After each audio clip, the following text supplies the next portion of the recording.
Alarming news from Tigray, where it seems that the federal government is restricting a movement of goods to Tigray. Welcome to my views and news. Thanks for watching the channel. Good to be with you. Three main news stories. Firstly, a report from Tigray, which is basically from a neighboring region of Tigray. Second news story is about the Ethiopian military general who talked to Messe McConnell, journalist based abroad. Messe has released the recording of his call with the general. Is the general in trouble? Why did he contact Messe? Why did he talk to Messe?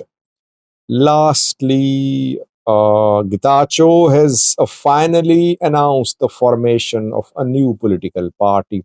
Nebe has given registration certificate to the new party, while TPLF's registration has been cancelled. Getachew party registration allowed by Nebe. Let's start from Tigray, where we know that the Tigray region remained under siege during the 2-year-long war from November 2020 till November 2022.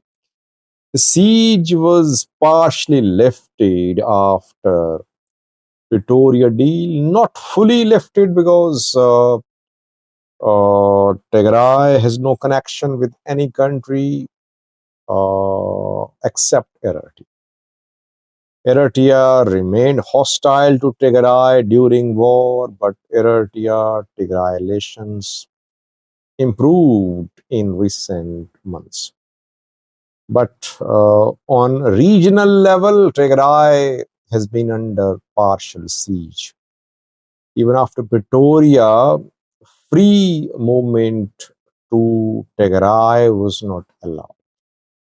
To and from Tigray, not allowed. Raya was disputed. Volkite disputed too. So Tigray remained under partial siege. And now it seems that more restrictions are being imposed on the movement of goods transport vehicles from other regions to Tigray, especially from Afar to Tigray. Several vehicle owners, truck owners are complaining that they're stranded in the Afar region. They have items on board to be supplied to Tigray, but they're being stopped in the Afar region. Clearance is not being given to these vehicle drivers, vehicle owners. Why? I think it could be a blowback of opening of Eritrea-Tigray border, where cross-border trade is happening, being confirmed by several sources now. Though Tigray officials say that the cross-border trade is basically smuggling, it's illegal trade, and it's not new. Tigray government does not allow any cross-border trade without federal government's approval. Tigray government has not allowed anyone to trade with Eritrea. That's a violation of Ethiopian sovereignty. This is what Tigrayan officials say in their public conversations, but privately they say that whatever is happening is illegal activity. It's smuggling. It's not smuggling. The cross-border trade on Tigray border has been agreed by the two parties. Now they would call it cross-border trade. Federal government will try to punish Tigray. By Tigray, I mean Tigray government, and then people will suffer. Federal government won't tolerate Tigray leaders, TPLF, Tigray military having open relations, public relations, official relations with Eritrea. Because Abiy and Assas are not on speaking terms. But government will punish TPLF, Tigray government, through imposition of similar restrictions. Earlier, we saw that travel restrictions were imposed on foreigners who wanted to travel to Tigray and to a far region. Restrictions remained in place but lifted in recent days, reported. So, Tigray government will have to be very careful. TPLF, Tigray military, while they are develop, developing intimacy with Eritrea, they could face pressure from the federal government. Second story is about the Ethiopian journalist Tesfaye Ayale, who talked to Messi McConnell, a journalist of Anchor Media. Messi McConnell has released the recording of his call with the channel. I said in the last video that the recording could be old, maybe 2 years old. It was recorded in 2023.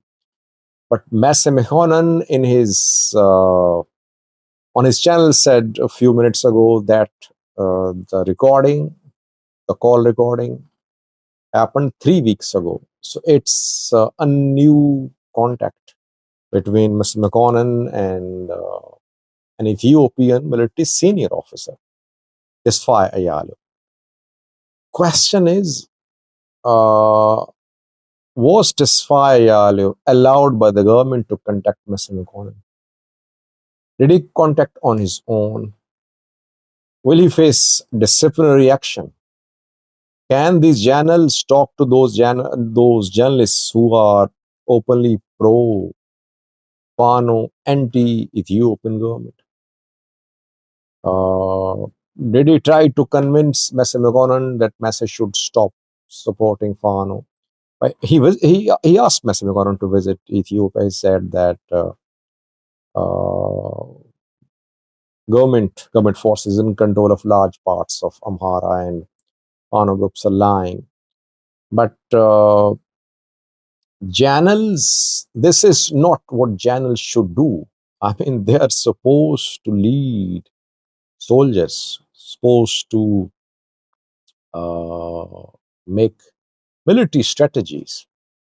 Intelligence agencies do this type of work, that they contact people who are opposed to the government. So it's interesting to see a journal contact a critic, a staunch critic of the Ethiopian government. Since his contact has been revealed, the call has been leaked, we could see disciplinary action against the channel by the Ethiopian military. Lastly, viewers, Getachew Reda has finally announced the formation of new political party. NEBE has announced, because National Election Board of Ethiopia has given registration certificate to the new political party. Getachew now has formed a political party officially. It was being said that he would name the party as Tigray Liberal Democratic Party, but name has been changed. Now the new name chosen, approved by the NEBE, is Tigray Democratic Solidarity. TDS is the name of this party. Professor Kendea, Getachew's right-hand man, announced the formation of Solidarity. Solidarity is the name of the party. NEBE revoked TPLF's registration a few days ago, and NEBE registered Tigray Democratic Solidarity of Getachew Reda. It's a regional party. Will it be able to set foot in Tigray? Difficult to say, because TPLF, Tigray military, won't tolerate Getachew, especially keeping in view Getachew's recent barrage of criticism against TPLF leaders and Tigray military generals. The two ruling elites, military and TPLF, won't allow Getachew to enter Tigray. So what is the use of forming this party? The party can only be of any significance if somehow TPLF is dissolved, TPLF is dismantled, and there is vacuum. Then this Getachew party could play a role there. Or if TPLF is considerably weakened, PP and TPLF engage in talks, and TPLF agrees to give some space to opposition parties, including Getachew's party, only then Getachew can have a role in Tigray. Otherwise, he's out of Tigray. His party is just like other parties formed by those who parted ways with TPLF in the past, but those parties have no presence, no significance in Tigray. Thank you for watching.